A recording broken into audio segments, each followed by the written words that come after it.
The discriminant of the quadratic equation.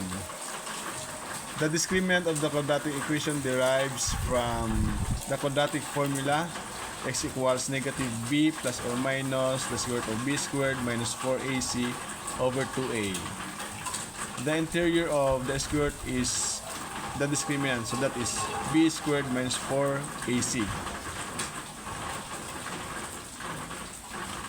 The discriminant tells us the nature of the roots of the quadratic equation. Yun ang ginagawa ng discriminant. There are 4 conditions. First condition,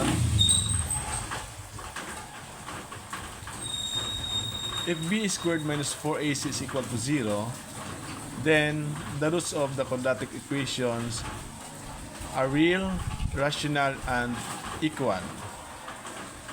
Second condition, if b squared minus 4ac is greater than 0 and a perfect square, then the roots are real, rational, and not equal.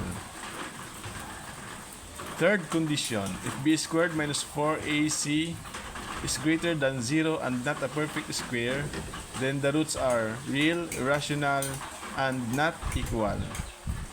Our fourth condition, if b squared minus 4ac is less than 0, those are negative integers, therefore, the quadratic equation has no real roots.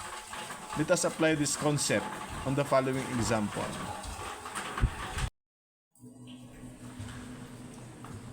Determine the nature of the roots of the following quadratic equations. So, ang gagawin natin dito, gagamitin natin yung discriminant para ma-determine natin yung nature ng roots ng ating quadratic equation. So, ang ating discriminant is b squared minus 4ac. So, mapapansin natin sa ating discriminant, mayroong variables na a, b, c. So, ibig sabihin, sa ating quadratic equation, i-identify natin yung a, b, c. At dapat, ang ating quadratic equation ay nasa standard form na ax squared plus bx plus c equals 0. So, pag hindi siya nasa standard form, itatransform natin siya into standard form of quadratic equation. Then, i-identify natin yung values ng a, b, c. So, our a in item number 1 is equal to 1. So, ang coefficient ng x squared natin, ang coefficient ng quadratic term natin is 1.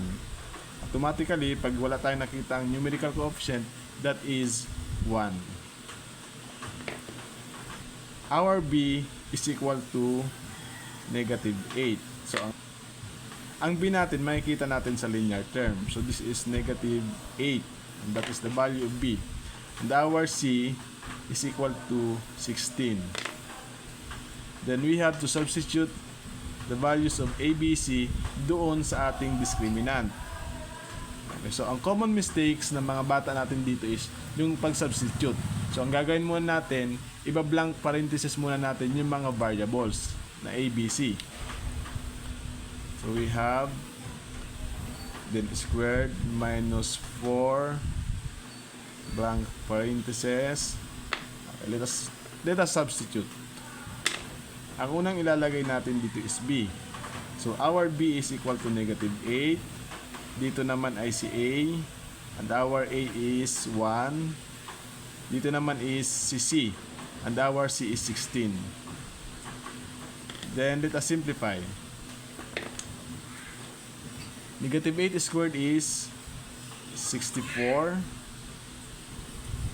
Negative 4 times 1 is negative 4 times 16 is 64. So, minus 64. 64 minus 64 is 0. So, ang value ng ating discriminant is 0. So, therefore, the roots of this given quadratic equation is real, rational, and equal.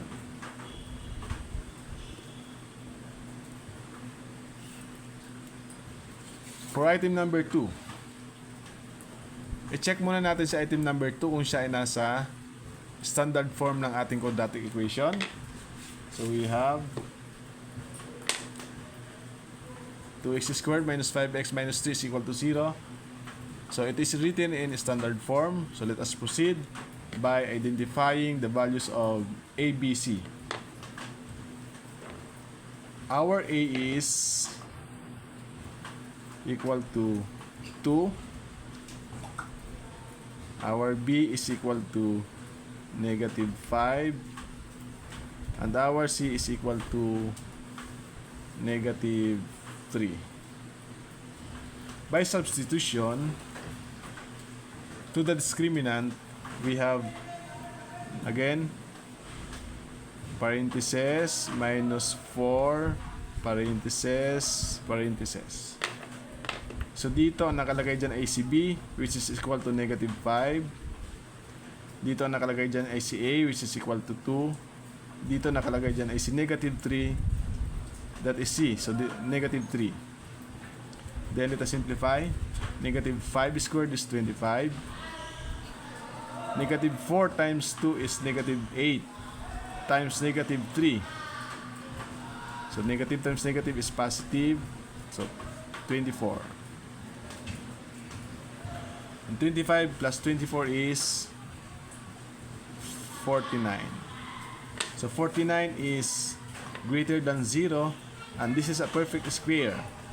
7 times 7 is 49. So this is a perfect square. So therefore, the discriminant of the quadratic equation on item number 2 is real, rational, and not equal. Okay, so easy. For item number 3,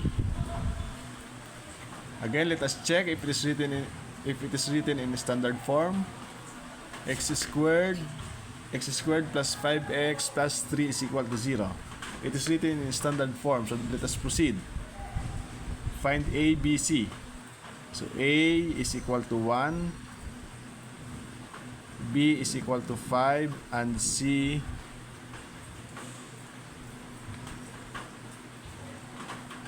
is equal to 3. By substitution, we have our b, so b squared minus 4ac. The first variable is b squared, so that is 5 squared minus 4, a is 1, and c is 3. Let us simplify. 5 squared is 25. Negative 4 times 1 is negative 4 times 3 is negative 12. 25 minus 12 is 13.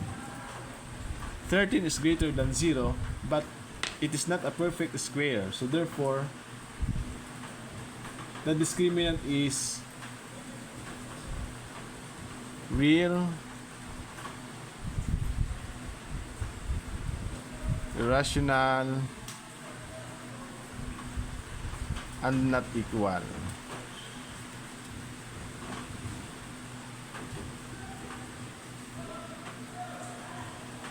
Next, for item number 4, given is x squared minus x plus 2 is equal to 0. So our example number 4 is written in standard form. So we have to identify the values of a, b, c. Here in example number 4, the coefficient of x squared is 1. The coefficient of x is 1. So the value of a is equal to 1. The value of b is equal to negative 1. And c is equal to 2. By substitution to the discriminant, again, our discriminant is b squared minus 4ac. By substitution, we have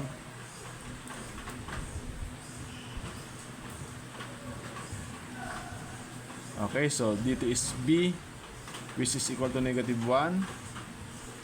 Dito ay si a, which is 1. C is 2. Then let us simplify. Negative 1 squared is 1. Negative 4 times 1 is negative 4 times 2 is negative 8. 1 minus 8 is equal to negative 7. Negative 7 is less than 0. Therefore, our quadratic equation in item number 4 has no real roots.